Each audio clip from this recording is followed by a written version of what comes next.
What's going on, everyone? My name's Obi and welcome back to Courtside Financial, the channel where we talk about business and technology. Today we're going to be talking about a lot in the Chinese EV market. While everyone else is fascinated over the delivery numbers, the monthly delivery numbers, we're going to be unpacking the real story of what's going on in the Chinese EV market right now. And listen, I'm going to be straight with you. I'm bullish on NIO, but today's episode's not about being a cheerleader. It's about understanding what happens when the cameras start.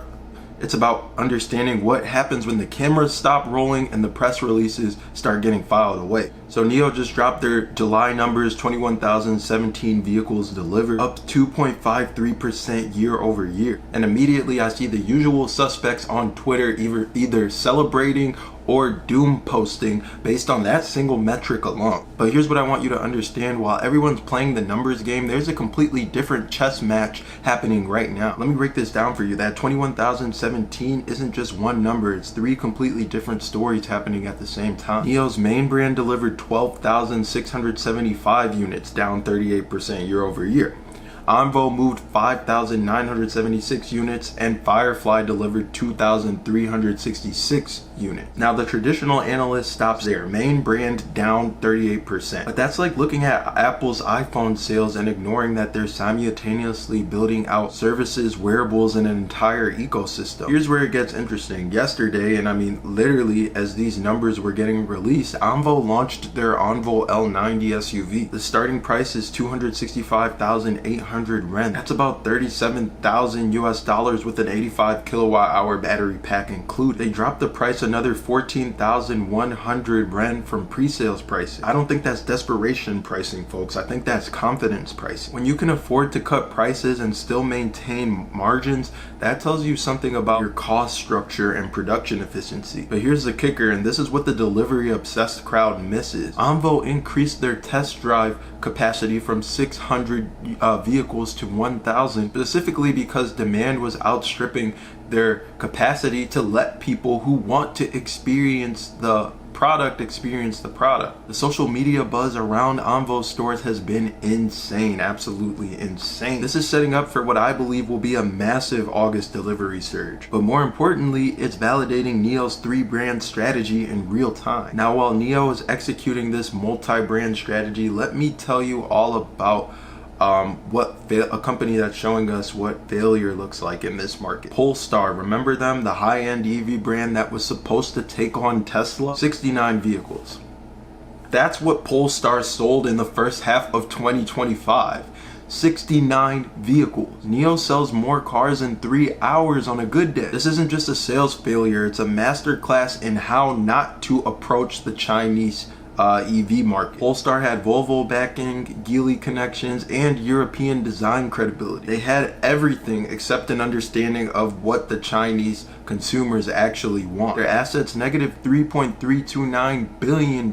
They just got a $200 million cash injection from Li Shufu's investment arm, but when you're burning through $2 billion worth of cash a year, that's barely buying you time to plan your exit strategy. Here's what Polestar got wrong that NIO got right. They treated China like a secondary market for European product. NIO built for China first, then they expanded global. Polestar kept changing leadership, 7 China executives in 8 years. NIO has maintained consistent vision and execution. But here's where the story gets interesting and why I think we're missing the forest for the trees when we solely focus on delivery numbers. The entire Chinese market is undergoing what everyone's calling the AI revolution. And it's not just the AI you think about. It's not just ChatGPT or digital chatbot in your car. It's about fundamentally reimagining what a vehicle is. Li Zhang at Li Auto just spent an entire product launch talking about VLA, visual language model technology. He called it the industry's iPhone 4 moment. Now, Li Zhang loves his dramatic statements, but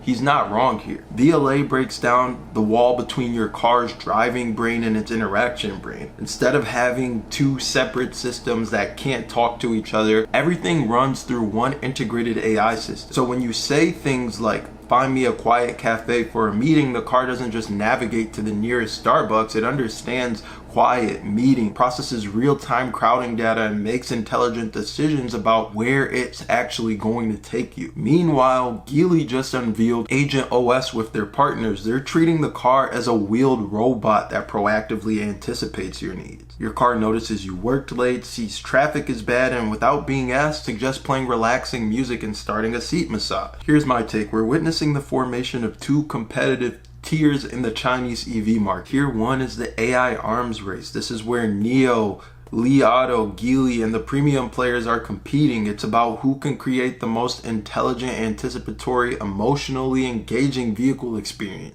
Price becomes secondary when you're solving real lifestyle problems through technology. Tier 2 is the value optimization game. This is where most consumers still live. They want the biggest, most comfortable, most feature-rich, and the Onvo L90 and the Geely Galaxy M9 are perfect examples of this. These aren't just cars, they're mobile homes designed specifically for Chinese family needs. What's brilliant about NIO's strategy is they're competing in both tiers simultaneously. Their main brand NIO pushes the AI and premium experience envelope, while Onvo dominates the space and value tier. Firefly captures the urban mobility segment. So if you're investing in this space based on monthly delivery numbers, quite frankly, you're playing yesterday's game. The companies that will win are the ones building sustainable technologies and brand modes. Polestar's collapse isn't just about poor execution. It's about understanding that success in China requires both local insights along with technological innovation. You can't just ship European luxury concepts and expect them to work. NIO's July numbers might look mixed on the surface, but they're executing a complex multi-brand strategy while pushing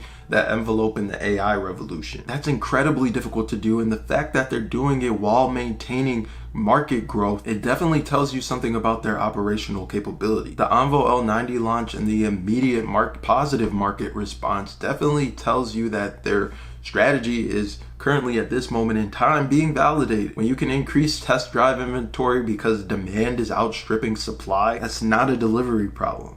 That's a scaling challenge. And scaling challenges, my friends, those are good problems to have. We're watching the Chinese market mature in real time. The companies that survive won't be the ones with the highest monthly delivery numbers today. They'll be the ones that successfully integrate AI with fundamental vehicle excellence while building brand architectures that can compete across multiple segments. NIO's definitely positioning itself to be one of the survivors in a consolidation story. The July delivery numbers are just data points in a much larger transformation story. And for all the Polestar executives packing up their offices in Shanghai right now, this is exactly what happens when you mistake a market for an opportunity without understanding the difference.